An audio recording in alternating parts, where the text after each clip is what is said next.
In this video, I'm going to show you how to register SanDisk pen drive for warranty. So the first thing you have to do, you want to go to their official website, and then you want to click on the support tab up top, and then over here on the support tab again.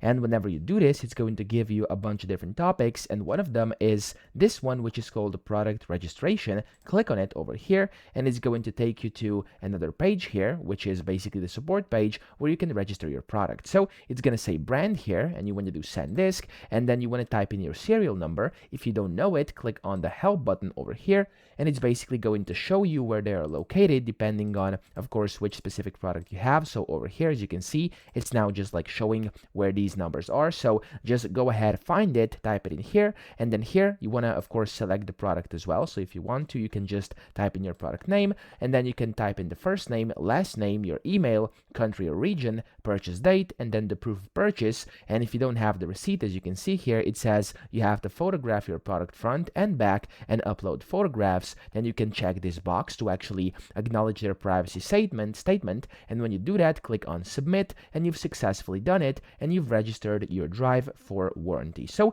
that's it. I hope this video helped you out. If it did, please subscribe to the channel and help me out as well.